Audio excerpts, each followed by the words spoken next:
Mama wakwaba, wafreme Ajoa, Mesrel, na wa subscribe to my channel. Mia notification bell also for more news. Ebusuafo abranti a mo ehwene oya abranti bia nansen okasa e wo Facebook. Na abranti bia oya youth enso onsu ne ho. Watumi ahwe nyame anim e kasa de ma man pani dada John Dramani Mahama sometimes nin sem bi okane say Ghana fo yemfa apacho e mo man pani dada John Dramani Mahama se bi yedi yenti ebo ho se bi ya adwenya adwumenti yempo man pani dada John Dramani Mahama chew se ya yeden ya yo man pani dada bone ye bepo man pani dada John Dramani Mahama chew pardon ka 2024 abato ne kamane wonto kan e besinsi abranti okasa ma NDC ondwe ne ho John Dre ne ho ne say onya na dwen say obebo bra because why dwen say obebo bra nka wonka so man penda da John Dramani Mahama ensanso bra me nka so man penda da nye but wa abranti wote Ghana ha no ma wani fi a ye sure say wanyi kakra nti man penda da John Dramani Mahama na membudu behu unzo man penda da de adwuma ba say Ghana youth omu nji bi nye da se wona wo apemfo ekọ hospital ekọ wo mu omu ye bibi hye mu kena se hospitals a mo tiete apemfo mo hwe ayalefo ye no mo hwe mo hu ye wa wonni ma ayalefo ba ko befa won se obewu wa ko dem mo se NDC for se samra no NPP for won ye biti politicians omu ndwe ye hu ti abrante ebe yan ka kope wo hye breshe won se na jense hu a wo jan social media de abrante de se bia betu de o kire se eye Kumawood fo me kire ejako Lewen omo mutwa Kumawood no ebeka ya 2016 abra oba pende da John Dramani Mahama eye president adum so na ekunye no eye Kumawood fo no etwitwa asini bebre ene ye light ya kunja ena de ne abranti e kire se Kumawood fo no mo fa munti ehwefem pise mo ani awu ende amembu na yakon nti mo sanso entwasini enka ho na ebusuafo de menka senchene ntiensi ma branti de atodwa yen sanso bra Kumawood for moye ujijiji skatwitwa movies akese ati say obi ahoye okay who killed Ata hey movies so matwa bi o Ata mochreman na ejako ho aye ni den Ata mochreman radi yakopo yeji yemai yeji ya konya ne ede amamo no ede makonya amamo ede amakabute na waye ni tisa srebo no siso ede makonya amamo yeji mo akonya ede na konya amamo Kumasi nyi de mu behuni Kumasi you see the largest village in the whole Ghana Kumasi on Kumasi nkwa na ye kura interchange ni de uhu ho ina ye flyovers Kumasi ya ha na yete Kumasi na ye kura interchange ni Kumasi the second largest city in Ghana no Adani village there is no interchange in Kumasi de uhu ni na ye flyovers flyovers na uhu interchange no you su Kumawood ye dem behuni yeji ya konya electricity wo fa ya adabo oye ECG ni adum kanea no twa manfo maye bi o Kumawood fo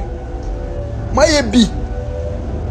omo ba power no mu gu no won se MPP dissolve Kumawood wo dissolve no se weapon o use ye no weapon o use the ba power no nti oba ya no dissolve no wagu no kwadon cancer yeji akonya ho den kwadwo and also utwa movie the friend Mr. President aka minim say movie a wutwai aka obeka bibia a kira akofo do sa movie na wutwa no wantimi anka hwe movie no wantimi sell one message ebusuafo wose ochiame a onim na asem ka wose na wasuma ebusuafo ni na mo atensem abranti ke na sometimes abranti okasa aya na bibi se me hun makoma sorry pa abranti pa cha ya wadwe se onim nyansa e na wo kasa ana wa kopeske bia JF NDC fo no na wo kasa wa momo and now kasa say Ghana yen shebre youth ni yen shebre ebeko yie and I say because I don't think madness we follow pa and any people post videos on Facebook and so NDC ni abrant bi na nenya akotwa mu mienu na say bi mu shede ni miansa mu ni miansa ka youth de mu adui come on campaign is NDC for Sanso Branca by this time come on na mo fight with social media say mo ya followers e catch mo followers say NDC NPP odu kadaya into money and pray so before betimi aba so before so ntumi mba na NPP na NDC ya dia and Ghana youth ni yempe bibi fa yembra ne enye yemfa ye into politicians because say wo ba akra na Kumasi beton wade na wo da street so a na do no da ne Jubilee House o man penda da John Dramani Mahama sisi na osan so apraban ko hwe be oda oda ni fie nyima air conditioner wo be 55 waso so ni nurse so obi anju obi ane ho inti no mu modern cancer papa nche youth ne ntom adwuna mu gyansem hu politics na mo ye no abrante Kumawood for no e dum so e na egu omo adwuma na senye dum so na egu omo adwuma e na Kumawood no sanso gina ne nanso a kamese Incompetent da John Dramani Mahama wasanso say obeya kombesanso e trust in 10,000 times $1 billion head etia no ombesanso e trust in sanso de etia ne say o mampani ba na wo ba ne yempe kombe trust ni aye ne titles o mampani yempe Kumawood for no omo eba be sisi omo support o mampani da John Dramani Mahama ye e friend say papa ya na pemfo mape bigger quiz nana hwana Christiana wuni mo na de ade no. Do you know the reason why into mo support our Penda da John Dramani Mahama? E bia na Christiana wuni o ye NDC ne dada and ye intimate but omo a say so mo afi MPP omo support our Penda da John Dramani Mahama no. They are supporting him because sika omo campaign ma NPP amayoku no a omo de ma ebi mo no. Ebi mo nsan kebe to omo so be pe de omo bedi. Nto omo do omo abeye movie no omo wo fame o e na omo de omo sika. Na wo so woni fame bia wo ka se enko ba bia no. Enye na wo so wo ye Ghana ni abrante Ghana ni youth kopa adwuma bi ye why na keka me kwa 2016 polling station one wo pa akoto wo pa me akoto da obi an hyew so wan kwa akoto aba na samu ba ye politics ni nya me ya ade na 2024 wo to aba na wo tumi kwasala ikogina ho na wo to aba wie so wan kofie na wo kogina kwa ye memasem wo bo wani wo twa wonsa wo twa wonanya obi an fa ho after elections no ti Ghana youth mayentu ya ho for why na youth ni bi omo kasa in the favor of one party no omo akwajiska mo ignore omo nya papa wo ye papa na me kai ana binti asio omo penda da John Dramani Mahama say wa ba ye ne de mo so obesisi schools obesisi interchange wa yate mo ba ne de awi onko na do hoi okono so sanso be bia ye ntoma no because wa be di ne ATS awi onko omo penda da John Dramani Mahama o predecessor onya ne ba bi koye ubu na memu no to aso na yesanso etoma o sympathy vote yesanso de toma o into dem do and this for this mo imagine say munyo bi amode ne bade na o penda da so yentoma no yentoma because wa ba so da and NPP mu kra no so no candidate e de baba na be kire say o betumi anwe ni aba na se Ghana for ye ni abre ti so youth na o kasa ma one party NPP na NDC a o nya papa NPP failure, NDC fonso failure. NPP nya option na NDC fonso nya option. Wadwimu da ho a wan kasa wotena se a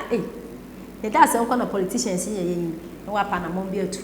Fa wani into politicians so. Na nya dia o man penda da John Dramani Mahama obebo obi a ona kasa deep inside him. Onim so ontimi fa 4 years ne me ye hwe. Enti Ghana ni a wadwimu da ho no 8 years mpo wantuma amfa anya hwe na 4 years wo be pray japade akoma hwe NDC for koma adu omo de ba speed omo de ba ane kan NPP for omo awie bi nka on say NPP for omo to ma yamanti ka won want na so na ka wonye bibi na NDC for afa omo akodry omo be omo be so omo to me ma omo be so omo be to me ma nti sika NPP for awie no won come e bi wo ho tika won to aso na NDC for wo be speed a wadi be ya so be yesi wo mayimu nti abrante o reply ne say Kumawood ne da so gyan so Incompetent da John Dramani Mahama ko besan so atwa movie ne bi atia ne bio because he doesn't deserve he doesn't deserve to come back again.